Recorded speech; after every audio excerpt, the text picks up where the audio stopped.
And we're back, segment 2, I believe. Eric, this is Eric Landblom of Leadership Develop. He helps companies in the area, well, I guess nationwide. International? I got one international. Look at you. Yeah. Okay, so he helps management leadership teams become better and help their companies. We're talking about how leadership kind of helps CrossFitters in general. And today's topic, just a little bit about Eric, just a little bit if you didn't catch our last segment, although I think I'll probably put a link in the notes of this one. 4 tours, 3 in Iraq, 1 in Afghanistan. Yes. A major in the Marine Corps, as a helicopter pilot, flying into hot LZs to pick up the soldiers that have been hurt in action, and or grabbing whatever needs to be done, whatever's asked of you, but yes. Basically in the fight. Okay, right? Yeah. Like I've said before, Eric's seen a lot of stuff that I don't care to, and has had a lot of experiences that I can't even think of. But now he's turning his focus on the leadership, and I believe this can help us. Today's segment is going to be on leading from the front versus leading from the back. When's the best time to do which? Is there a better way? Yeah. So let me just turn it over to you, and just, if you can, just expound a little bit on when it's best to lead from the front versus, being a rear admiral, leading in the back. Maybe we can start with warfare or something. Okay, so successful leaders are taught that where they position themselves within, the front to the back is how they can best control the situation. Not control the group, but control the situation. Okay. Leadership is still an act of creating, the buy-in, the interaction, and synergies to overcome, whatever challenges or to be better than yesterday type ideas, right?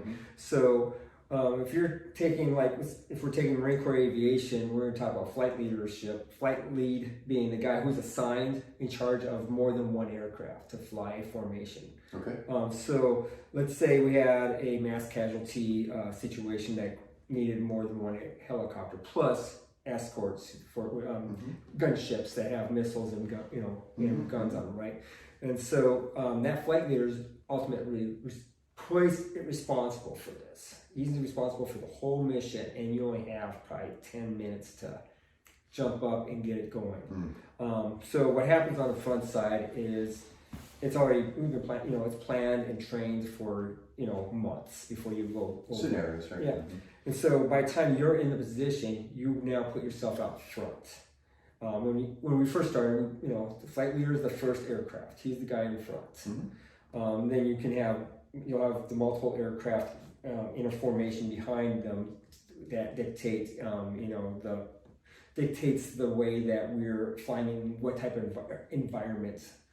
And so that allows spacing and all that other stuff.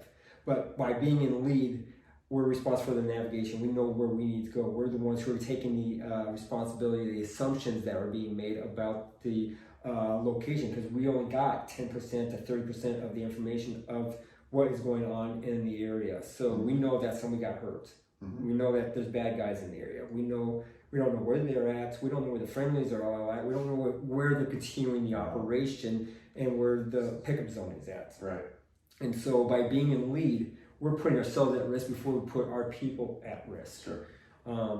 Now, it's a leadership team, so it's not just me in my cockpit. I have my co-pilot who's at the controls. I have my machine gunner on the right, machine gunner on the left, and 2 corpsmen, medical assistants. And they all have buy-in. It's like, we're the leadership team. Okay, guys, we're coming in here. This is what we have to deal with. You're blazing the trail. Yeah, you pretty much. Yeah, you're pretty much. You're be the first one shot at. Yes. Yeah, you're hopefully not. You also, like I said, tactics dictate when you push forward your escorts to go to assess the situation, assess the zones, and they'll give you better picture of what's going on because they have better defensive weapons than we have. Right. That's what they're built for. We're built for going in, picking up, and being able to protect ourselves. And so by having that situational awareness, it's communication becomes key now. By being in front, you have to communicate to everyone behind you. All right, this is what we've seen. This is what's going to happen. This is how we're going to do it. Any concerns? I say any concerns because you don't know what they don't know. Right. And so when you lead from the front, you have to really pay attention to what do they know behind me to make That you it. can't see. Right. Okay. So that's a general, leading from the front, everyone gets that example. Everyone I always see those memes or those, examples of the leaders out front, the leaders, bringing everyone with. Right. But pulling them along, whatever. Exactly. Yeah, So, exactly. but a lot of times the leader's going to have to be in the back lines. Yes. Right. Yes. So when is it better to do something like So especially like flying, I like doing this is when we're flying back. Let's say we dropped off and so we picked up in the LZ at the hot LZ and we got them to the CASH site. CASH is kind of like MASH was in Korea. This is CASH, Combat Surgical Hospitals. Okay. And so when we're coming back, that is the best time for when I give, if I have more than one, I give another, the other guy, hey, you got the lead, and I'll take. So he gets the tactical lead. I'm back there evaluating the formation, evaluating how everyone's doing. We're tired. We just had an adrenaline rush. We just been shot at. We just got, scared. Yeah. You have a pucker factor. Yeah. And so by taking yourself and bringing, hey, I'm dash last. You got, this aircraft, probably someone with some experience. Hey, you got the lead. Take us this route. Then take us Michigan route back to TQ, and and let's go. Gives them some valuable experience. It gives them, right? yeah, exactly. It gives them experience to be out front and doing the navigation while you're in back evaluating the situation of going, okay, how's that aircraft looking? That if he's doing this, they're just getting tired. That's a giveaway. Also, not keeping their pace. That giveaway that they're sometimes they're just watching the escorts and seeing how well they keep formation as well, just making sure they're okay, because they don't work for you directly, they work for another squadron, but at the same time, you're responsible for them, and you look out for their welfare as well. So that's a great time to be in the back going, hey, you guys go in front, I got behind, I know I gotta get home and have the responsibility to talk to the seniors about what happened and give them a debrief, and that's my responsibility. So I ain't going anywhere. So I'm just gonna make sure I'm back here, make sure you guys are okay, because I don't need you guys tailing off or having a bad situation, and I can best assess. In fact, another example is flying the same formation. Let's say an aircraft develops a malfunction. By me being the lead, coming back to I can watch the performance of the aircraft. I can see if it's deteriorating.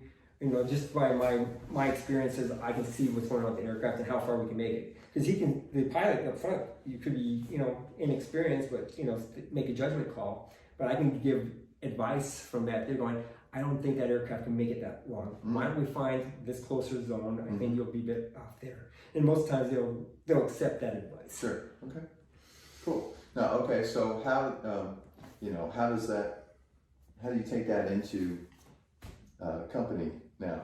Okay. So for a manager or something, and when should they lead from the front? When should they lead from the back? So that's what's great about so like brand new leaders, the doer leaders. They're the ones that were they're the guys that were doing it on the line first, and now they're raised to a position and where they lead from the front by doing it.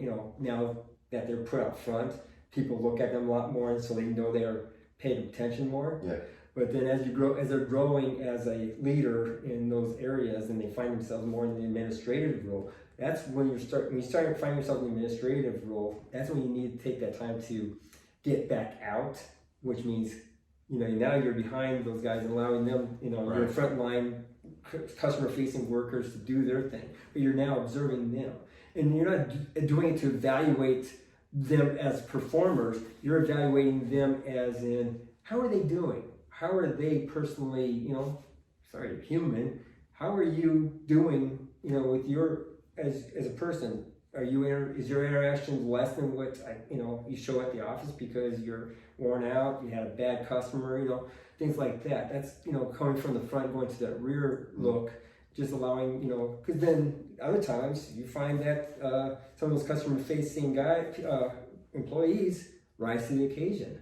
Boss is watching me. Yeah. Well, I guess that was going to be the next piece. You don't have to have a title to be a leader in an organization, right? Right. You can lead from the middle. Oh yeah. You could be, a new hire. Oh yeah. That ends up being leading from that kind of position as well, right? I had a situation where I was brought into back to the Purple Foxes to be their aircraft maintenance officer, because their commanding officer knew me and he knew my background and he wanted me to fix a problem they have. Squadron has 12 aircraft. They can only get one aircraft flying at a time because there's no way they could keep up with the flight schedule and get these other aircraft repaired to build up. Leading your boss is kind of one of those tricks, you know. And what it becomes is, and I watch this in companies. I've seen this amongst other executives. Leading your boss isn't just saying, "Hey, sir, you got it wrong. Trust me, I got this." It's not like that. It is feeding him the information. "Hey, sir, I understand this is the situation. I have a plan. And you're not going to like it at first. You always admit they're not going to like it, and here's why. Because you're going to do a dive down. We're going to do a performance down to get that springboard to go up, right?" And so, like for me, I had to tell them, "Hey, we got to stop flying for 2 weeks, and you can't. You telling your boss that he can't have the squadron fly for 2 weeks is like telling him he might as well, be fired from his position, or And he's like, going, "Okay, how are you gonna make that up?" And I'm like, "Oh, here's the plan, and here it is." And you show him, if you give me this time to fix this problem, I will not only make up the lost flight time or the lost performance or lost, I will show increase productivity exactly over what you would, what your current, what my ROI is going to be and why it's going to pay off dividends to do it this way versus doing the status quo. Right. I guess, and so I think what's important here is that whether you're in a management role or not, and you're looking at this, you can be a leader in your organization by always, I guess, and to some degree, helping the team.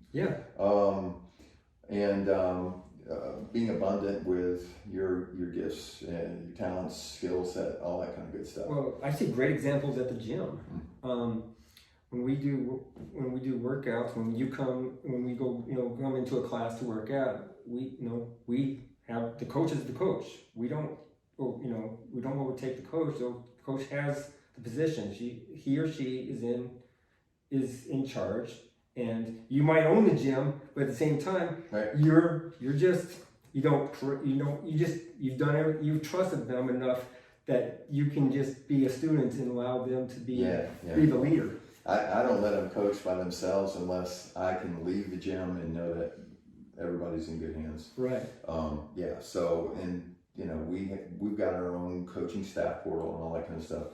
They know what their expectations are and all that kind of stuff. So, as far as in my previous lifetime and here, I think leading from behind, what you want to do is support the front line. With as many skills, tools, and whatever's necessary to give the best service to the membership. Right. So I've gone to a lot of creating a lot of videos and everything from. I walk them through, so that a newbie knows exactly how to open up the gym in the morning, close it in the evening, turn on the stereo, and troubleshoot it if there's a problem. Right. So all that's kind of taken care of. How to run class, how to manage the time, be able to think, know when you're ahead, know when you're behind, to make sure that all classes get done on time. Because a lot of people have to get to work or want to get back to their families after a long day. So being able to start on the hour, being able to finish on the hour, they're all important to us. Right. So, so a lot of that is from behind, but I've always said that I kind of lead from the front. And that, and I think it's important because one of my watchwords around there, besides being better than yesterday, is belief. Right. If you can't get your head around something, you won't be able to do it. So one of the things, I never ask anybody there to do anything I wouldn't do. And if they can see, Grandpa being able to do this, that, or the other, it usually helps other people believe that they can do it too. Right. And I think that's why I follow the same programming that everybody else does, because then I have feedback immediately or within a month, of doing a programming cycle on whether it's helping us or not. Right. Do I feel like I'm getting better or not? Right. And so just throwing out programming that I don't do myself, I don't think I'm doing anybody a favor. So that's why I kind of dive in there and do it with you guys as well. So I think early on when new coaches are coming on, they shadow me first, right? So I lead from the front there, then I shadow them, sometimes in the same block, right? I might do the 5 a.m. and they do the 6 and 7 a.m., right? Whatever. But I like to have them see it first and then do it. I think that's a good educational path. And then I give them all the kind of extra stuff that they need, when I'm not there as well. So, so I think this is all good stuff. And it's a situational thing on when you take over the reins, when you let the reins go. And, who's got the best situational awareness of the situation? Yeah, exactly right. All right. So sometimes it's good to lead from the front, sometimes from the back. A good leader is going to know when to do what and make sure that they got everything in place to do so. Right? Right. Okay. Cool. Well, we'll see you next time when we talk more about leadership.